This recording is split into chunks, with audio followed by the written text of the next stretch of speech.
So I've bought a lot of Steam Deck accessories, some out of curiosity, others out of recommendations, but I've really only found a handful that I actually find worthwhile. I've experimented with doubling the RAM, higher fidelity displays, what feels like every battery bank on the market, even the ones that look like explosives, perfect for airports. So this will just be a recap of the simple things I would pick up if I had just bought myself a brand new Steam Deck today. Now we'll start with something that really isn't an accessory, it's actually completely free, and it lets you take full advantage of AirPods. If you do happen to have a wireless set of ANC AirPods from Apple, you can enable or disable transparency and noise cancellation on the sidebar, which is super clutch if you travel a lot and already have a set of these that you carry around for your phone. Just a lot of my favorite quality of life enhancements are just simple plugins like this. The community is outstanding at finding little solutions for problems or customization features that you didn't know you might have wanted. Might not be a surprise to most of you. Take a look at Decky before you start adding a bunch of random things to your cart, like I did. It's not that deep.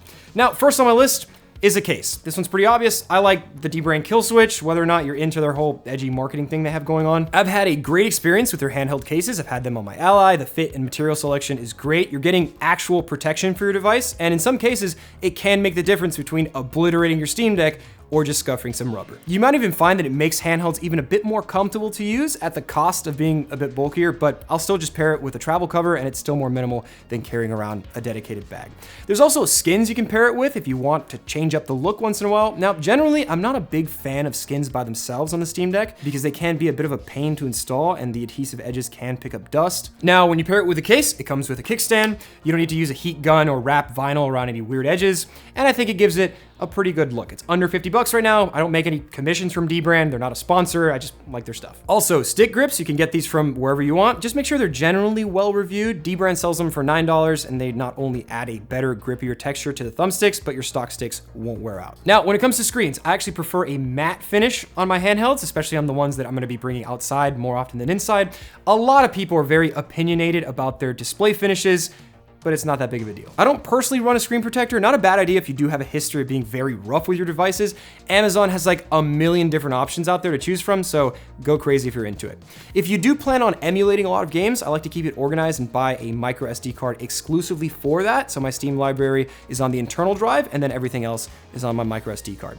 I went with SanDisk on these. I've tested more than I can count, and you won't have any noticeable loading time differences with these.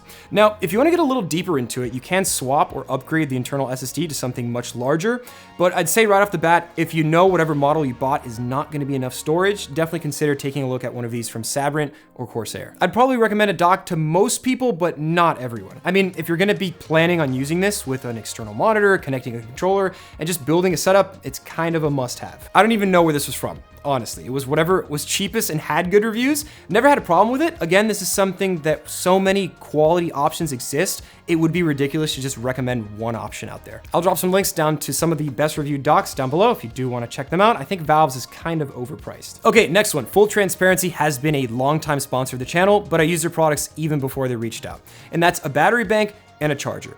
The stock Valve charger has a non-detachable cable and is 45 watts, which is not the fastest charging you can get out of the OLED.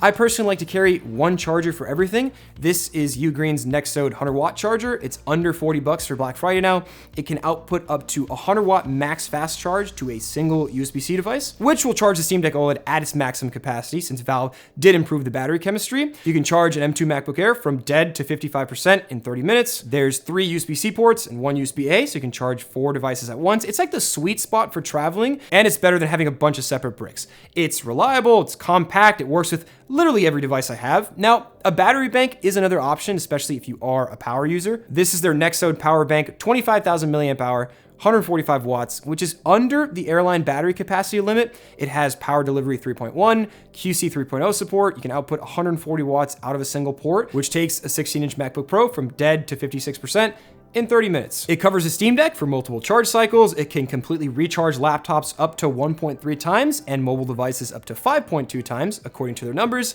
There's a smart display that shows you the remaining power, and it can charge up to 3 devices at the same time. I like their stuff. You can check out all of Ugreen's Black Friday deals up to 40% off down below. It's hard to imagine that you really need more than just a few things to get the best out of the Steam Deck, and I think in most cases you're better off just starting with this stock native experience before you start messing with plugins and tinkering and all the settings and random accessories. I do think the best place to put your money into after you pick up a Steam Deck is games. Take advantage of all of Valve's winter and holiday sales coming up, add games to your wish list, check out the Humble Bundle, and really just try to experiment with games you would have never tried in the past. There's just something about this form factor that makes it stand out. Games that I would have never played before became some of my favorites on here. And the same goes with older AAA titles or games that have just been sitting in your backlog. Don't get so infatuated with the idea of buying a bunch of junk for your Steam Deck before you just enjoy it. Sometimes it's hard to do, but in my experience, less can be more. So that's what I would personally check out today if I had just picked one of these up. So please drop your thoughts and recommendations down below. I'd love to hear about what type of accessories you're using, because there's always some wacky thing someone's using out there. Big thanks for watching, and I'll see you guys in the next one.